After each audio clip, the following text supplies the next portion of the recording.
Yo, it's me, it's the SEOTT baby, and I'm here with my review for Season 1 of Scream, the TV series. Little background, when I heard they were going to do a TV version of Scream, because Scream is one of my favorite horror franchises. I should do a ranking of my top 10 favorite horror franchises, because Scream is up there. I think I told you guys a story. When I was 10, my mom put it on when it had stars and stuff. My mom put it on there, and I watched the original Scream movie. And ever since then, I've been kind of not obsessed. It's probably, I don't want to ruin the ranking, but it's up there. Well, maybe back then it would have been my second. It probably went down a little bit with, other franchises I've gotten, into, but it was definitely in there. And then, I rented the sequels from Hollywood Video, which is how I watched 2 and 3, and then I bought the 4th one on DVD when it came out, and then I got the Blu-rays and stuff. I just really love the Scream franchise. I love the meta concept of it all. How they know they're in a scary movie, and they know the trope. Still do them anyway, because that's the trope, right? And when they announced it was going to be a TV series, I was like, okay, so how are they going to do this? Is it going to be original story? Is it going to be continuing the movie franchise? Which they could have. But I'm glad that they kind of went their own way of doing this. They went their own original way. They have a different mask. Maybe better right here. It's a different mask. It's a totally different backstory. Different characters, not related. They don't even mention anything to do with the original. The only thing that really calls back to the original, other than character archetypes, is there's a line in the last episode where the character of Brooke mentions she has a landline, and the character of Jake says, landline, what is this, 1996? And 96, that's when the first movie came out. Hey, knee slapper, Jake. But yeah, you have your archetypes in this show. So, you have Emma, who is the Sidney Prescott of this story. You have Noah, who is the Randy Meeks. Brooke is the Tatum in this story. She doesn't have a brother, so there's no Dewey. But there is a sheriff in this. There is Will, who's sort of the Billy Loomis. He's Emma's boyfriend. His best friend is Jake. That's sort of the Stu Mocker of the situation. Those archetypes there. And then you have extra characters like Audrey, who's the sexually confused teenage girl who doesn't know whether she likes boys or girls or both. And that sort of kicks off the story as there's a video of her making out with another girl that goes into the equation. You have the reporter who comes in, Piper Shaw. She's sort of the Courtney Cox, Gail Weathers character, but we'll get to that because she's sort of not as well. And you have Kieran, who is the assumed Billy Loomis type character, the way he acts, the way he looks, and now he becomes Emma's boyfriend sort of towards the second half of the season. The season only has 10 episodes over 3 discs. Third disc is still in the DVD player, but yeah, and there's actually a pretty good backstory with this. Back in the 90s, there's a story about a teenage kid named Brandon James. His face was disfigured. He had to wear a mask. That mask, it was a surgical mask that, helped him. And one night he got in an argument with someone, and they claimed that Brandon James went on a killing spree, and he killed every single one of them, and then went out to see this girl named Daisy on the dock, and was shot and fell into the lake. They assumed him dead. I don't know if his body was ever found, but they presumed him to be dead. When we learned in the second season, I guess, his body wasn't found. By the way, I'm doing this season by season basis, so I'm not going to put any spoilers from future seasons in here, although the third season doesn't really connect it. the Halloween special isn't really connected to anything either. But I'm not gonna do any spoilers. Like if I know who the killer is in season 2, I'm not gonna mention. Although I will mention one thing: knowing who the killers are, it's rewatching this. It takes away from the experience when you don't know who they are, and when you watch it knowing who the killers are, and they say something you're like, "Ah, bullshit," or like one of the people I know as the killers would say something like, "Don't worry, I'm just trying to protect you." Bullshit, something like that.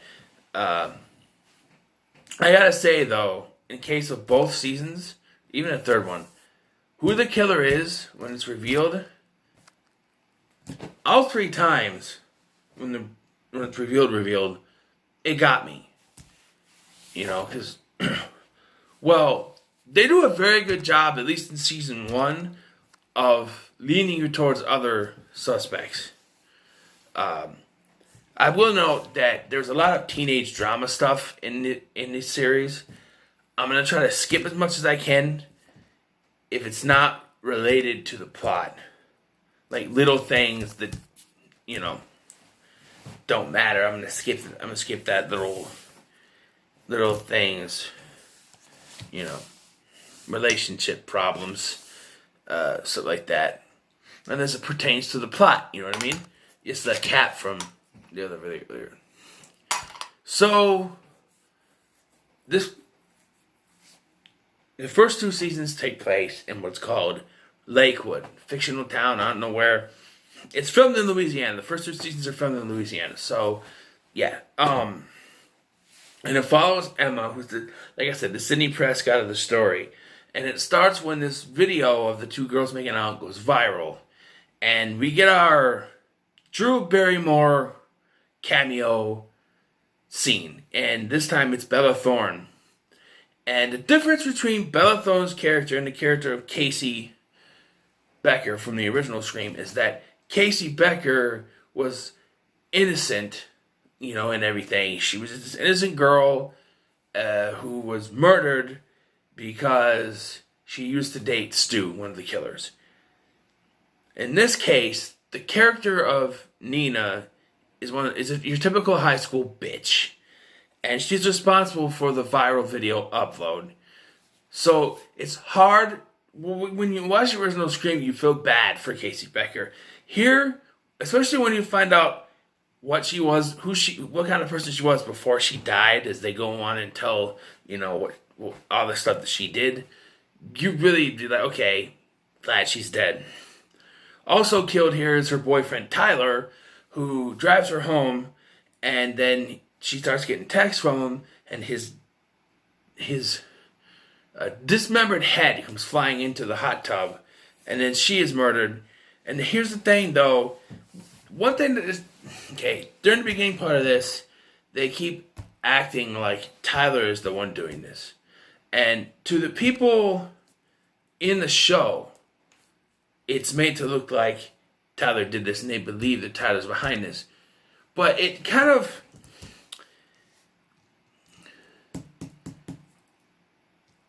brings the tension down when the people at home know it's not him. So it's kind of like, okay, what are they doing? Are they trying to bring suspense? Because it's not suspenseful. We don't know who it is, but we know it's not Tyler. So this whole Tyler thing where you have fake Tyler texting someone saying, help me, what's it supposed to do, right? If your first few episodes are kind of, getting used to the feel. Once you get used to the feel of the show, it's all right. I do love the characters. Jake, as much of an ass as he is, I love Jake. And I love Noah. He's the Randy Meeks character, and I love Randy. And I'm constantly rooting for him not to die, because Randy. And there's another character I like. His name is Kieran. And of course Emma. She's cute. Now, the advantage of getting 20-somethings to play your teenagers works if they look young enough. And luckily, most of the actors look great, except for the actor who plays Kieran, Amadeus Serafini. He looks 35. I know he's not, but the fact that the character always has facial hair doesn't help. And we find out season 2 is only kind of season 2 things that he's turning 18. And it's like Lucas Black in Fast and the Furious Tokyo Drift. All before your 18th birthday. He's supposed to be 17 when he looks 35. But even though he was 25. And I guess he was, Amadeus Serafini was also in his 20s when he did this. And who knows? Who knows? It's just, interesting when you get 20-somethings to play your teenagers. And it works. One thing, and it's a relationship we think that I thought was kind of weird, is, so at the beginning of this, Emma is dating Will. But she finds out that Will, she slept with Brooke, and yada, yada, yada, you take me here, you take me, whatever. And then, so she starts heading towards Kieran. And,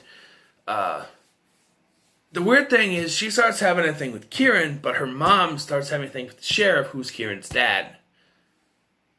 Isn't that kind of weird? Like, what if the two, no spoilers yet, but what if the two got married, right? What if the two parents got married?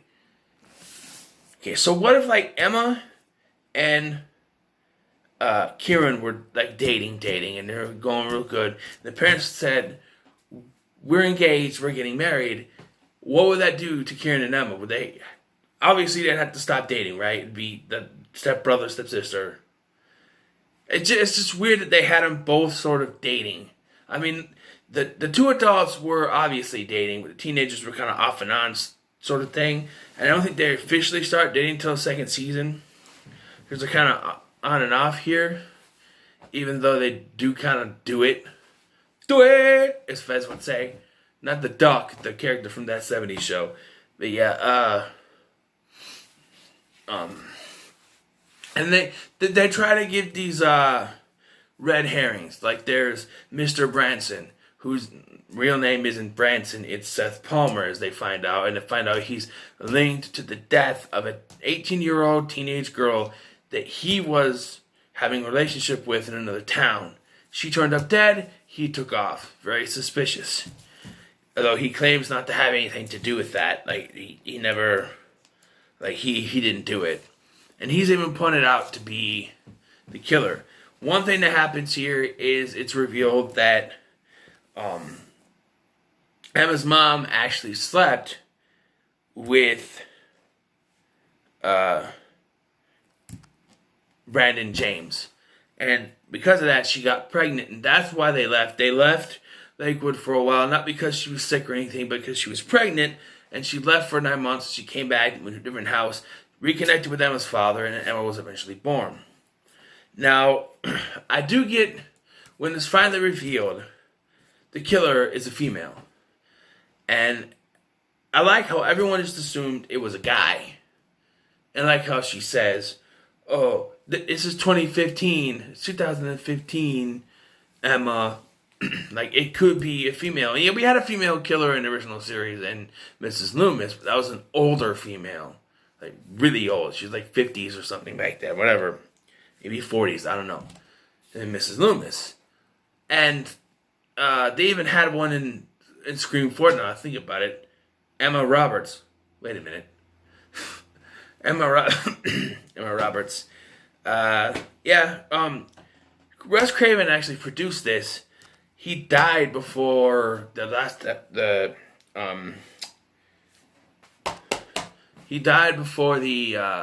final episode of season 1 aired, though. And I think, if I remember correctly, on TV, the final episode of season 1 was dedicated to him, actually. And that's sad. So this whole thing is about, it's the illegitimate child of Emma's mom, Emma's sister, it's a female. Although there was a lot of clues pointing towards it being a man. Like, okay, so I'm going to have to reveal to you who the killer is. So spoilers, and 3, 2, 1. The killer is actually the reporter, Piper Shaw. Which is why I said she's like the Gail Weathers character, but not really, because she's actually the killer. And I kind of like that because up until she was revealed, I did not suspect her at all. They were pointing towards Seth Branson, even Kieran, towards being the killer. Especially towards the end, when they go to see Brandon's mom at the old folks' home, and she says that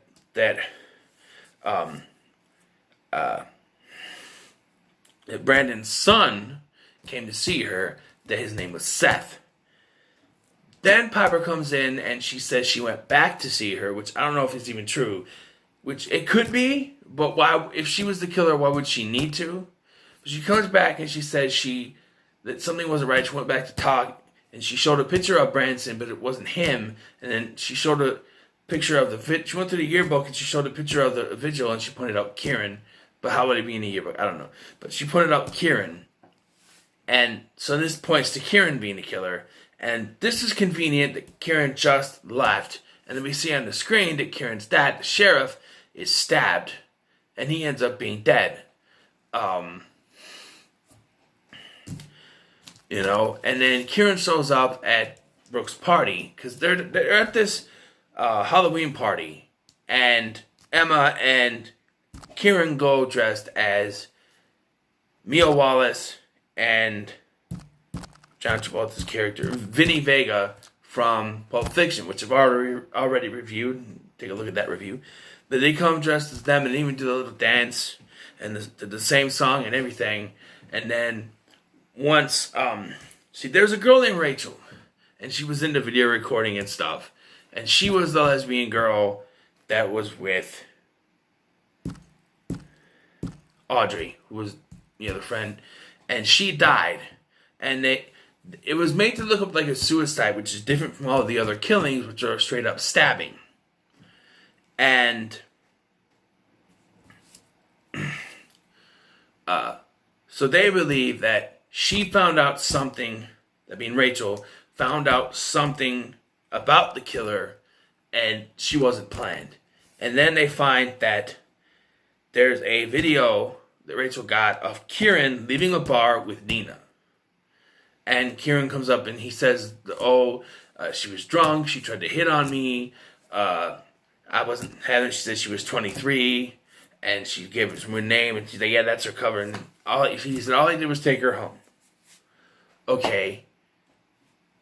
I'm not going to go ahead to season 2, but, so, the only problem with Piper being the killer is that it has to be a second killer, which is hinted at towards the end. But the reason, before Noah even says anything, there has to be a second killer, because okay, this is one of the little drama things I gotta put in here. Will and Jake are blackmailing Brooke's father because there was a videotape. Nina had a video camera network, I guess a webcam network set up, and they hacked into the Brooke's father's cameras at the house, webcams, whatever, and they saw her father hauling a body around the house. Now it's explained that this is actually linked to Brooke's mother, who is an addict, and this is, I believe it's her dealer, and he OD'd, and she went to a clinic to get rehabilitated, which we never really see her mother anyway, I don't think. But Marin's up in jail for a little while, but I guess he's released. I don't know if we even really see it, but during this, Will gives all the footage back to the mayor, and Piper is there to get the story. They're attacked by the killer. Piper is slashed in the arm, and Will is kidnapped. They find Will at the bowling alley, and then he is severely eviscerated by a combine. Oh yeah, they didn't show much, but he is eviscerated by the combine, because the combine had eviscerates you. I mean, come on. And this is where I started to suspect Kieran, because he was trying to get Emma, and now after this, it looks like Emma and Will are going to get back together. Then Will is severely murdered. So now Emma's back on the table again. But it ends up being Piper, but we know that there has to be a second killer because she was also attacked. Could it be Kieran? Could it be Jake? Could it be Branson? Who knows? I know, but I ain't telling. Because that's the killer for season 2, and I ain't telling. There is one problem with this. Piper lays out her plan. Her plan was to frame Branson. She has Branson in her trunk. First of all, okay, so this is what happened. The party is going on, then the killer shows up, everyone leaves, and it leaves like the main characters behind the party, just like the original Scream. And Branson shows up, trying to get Brooke to believe him. He was arrested because they found blade, a knife, and the phone that was used for all the murders and stuff in a plastic bag in his classroom. So he was arrested. Then someone staged a killing. They killed a deputy, they staged it, and they put like a little wooden heart that was given to Daisy, which is Emma's mom. And so Branson shows up at the house. And then the lights go out, and Branson is gone, the killer is there. So it looks like it was Branson. But then we find out later that Branson is in her trunk. Now, this blackout thing happens before Emma and Noah even get there. Audrey's already there, and so is Jake. And then when they get there, they walk past Piper's car. Now, she says truck or trunk, whatever, but they walk past her car, they look around. If Branson was in her trunk, wouldn't he be pounding on the trunk to get out? He could have been passed out. He could have been knocked unconscious. Sure. But this made me think about this time. So, Audrey is only slashed in the arm, which is convenient. And, Kieran shows up with a gun. He doesn't know his dad is dead. And so then he ends up giving a gun to Audrey. After Emma takes off on her own to go for the killer, it's revealed that it's Piper and that she's the illegitimate child and the sister and all that. And yeah, like I said, when she takes off the mask, I'm like, huh? Because it was so out of nowhere. And it was so out of the blue. Everything was pointing elsewhere. Branson, Kieran, and she's right. No one ever suspected a female. It was very, very shocking for me. I did not suspect her at all when I first watched this. She tries to attack. She gets, fight. And Emma has the knife, but she's slashed across the belly. And, the mom is stabbed, and then Audrey shows up with a gun and shoots Piper, knocks her in the water. She gets back out of the water, she shoots her again in the head, and she's dead. Noah takes over the podcast that Piper was doing, and he calls it The Morgue in Season 2. But he gives this epilogue about how Piper's doing all this stuff, but who is it that attacks Piper and Will at the warehouse? There could be a second killer. And then we were hinted towards it being Audrey. Because she's got papers, letters to Piper, and she's burning them. Now, I'm not trying to spoil anything, but Season 2, this gets debunked. And I don't know if maybe this was supposed to be a plan, and they changed it on the fly and changed it to someone else. Although, who the killer is in Season 2 makes sense within the context of the story. Maybe they just changed it up a little bit. Who knows? I do want to mention one episode, and it's really an episode that doesn't make any sense with the context of the show. This show is very grounded in that they use the social media. It's a very grounded show in that it's slasher-centric. Slashers, they talk about movies, they talk about, video games and stuff like that, and music. But it never goes into the territory of, like, supernatural horror type stuff. Except for one episode, and it's like a post-traumatic stress type thing, I think.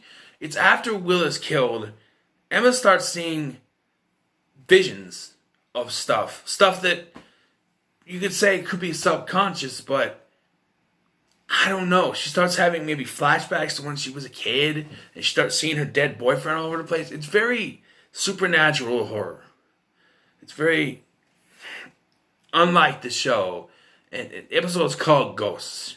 So I don't know, but it's very out of nowhere. And I really didn't mind it the first couple times I watched it. It wasn't this time. It just doesn't flow with the show, where it's a very grounded show, slasher, knives, guns, combine, stuff like that. But ghosts and stuff doesn't make any sense. There's also a subplot with the sheriff looking for Emma's father, thinking he's a killer. We'll get to him in season 2. Yes, he's heavily involved in season 2. We do get a cameo by him, but we're led to believe it was all in Emma's head. Even though they said he is on his way there, he's never really truly seen in this. And I don't know, from what we get in the cliffhanger to the Halloween special, which I won't mention, it's kind of suspect. And when I do the Halloween special review, I'm going to give my theory on how it will continue, because season 3 is a completely different story. But season 1 as a whole, I thought was pretty good. Like I said, it started off kind of meh, but once you get going and it gets towards the end, like maybe episode 4, once the killings really start get going, it really, hits its stride. And season 2 gets even more gorier, like right after the bat, if I remember correctly, but we'll get to that. I don't usually rate TV series, but this way I'm gonna give season 1 a B, because I really enjoy it. Yeah, it's pretty good. So, what are your guys' thoughts on season 1 of Screaming TV series? Let me know in the comments below. Like, share, and subscribe. I'll see you in the next one.